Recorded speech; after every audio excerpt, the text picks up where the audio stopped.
দর্শক, আপনারা যে ফলটি দেখতে পাচ্ছেন এই ফলটির নাম গোলপাতার ফল। সুন্দরবনের আশপাশে এই ফলটি বিক্রি হচ্ছে 10 টাকা পিস। আমরা একটু কথা বলে দেখি আসলে ফল সম্পর্কে তারা কি বলে।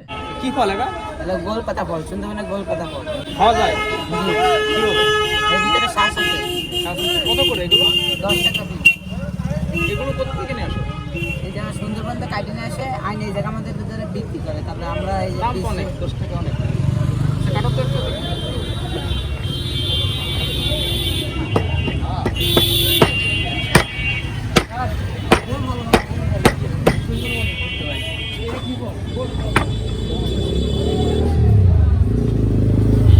এটা খাইতে হবে কিভাবে? এই যে এর ভিতরে এগুলো না না, আমার দাম শ্বাস। এ ভাই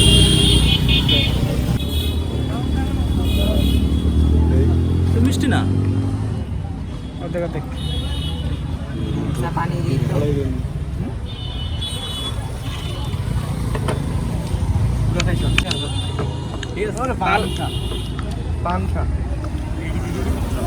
তাল গাছের যে তালের যে শ্বাস এটা মিষ্টি আছে, এটা তো এটা কিন্তু মিষ্টি না। নুন পানিতে হয়তো লবণ পানিতে। দাম তো অতিরিক্ত, 10 টাকা তো অতিরিক্ত। আমি তো এক কাইন কিনা করছি আমার 100 টাকা। এই অঞ্চলে কিন্তু হয় হয় না, হ্যাঁ। বাগেরহাটে পাশে সুন্দরবন হয়। এটা যদি একটা পিস 10 টাকা হয়, এটা তো জুলুম করা যায়। আবার বেশি নিলে কম আছে, বেশি নিলে কম আছে। এটা ধরে কয় টাকা? এটা 50 টাকা দিই আমরা খাই দিতে ভাই। না ভাই, ওরা নিয়ে যাবো, আমরা টাকা নিয়ে যাবো। হয় না। আরো একটা কাটো দেখি, কিন্তু জুলুম করা যাচ্ছে তো মিষ্টি না। পিস 100 টাকা। গায়ের দানা আমার ভাই। এই জায়গায় 13 পিস দেওয়া যায়। 13 পিস 100 টাকা। কাটো। একবার খাইলে পরে খাইতে ইচ্ছা হবে না।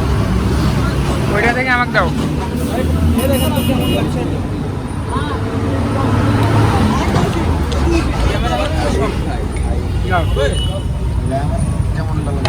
দর্শক মন্ডলী কিন্তু বেশি খাদক পরি বলছে।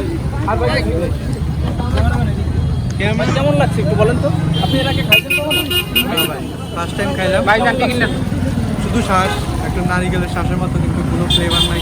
হালকা নুনটা লাগছে। এই যে 10 টাকা নিচ্ছে এটা কি? আমার হিসাবে না ভাই, ঠিক হয় নাই। এটা যেহেতু তাদের নিজস্ব এলাকায় বা নিজস্ব এলাকায় জনপ্রিয়, তাই বলে বেশি রাখাটা এটা তো মানে বেশি বিশ্বাস করেন, এটা দাম যদি 2 টাকা হয় তাও খাওয়া লাগবে।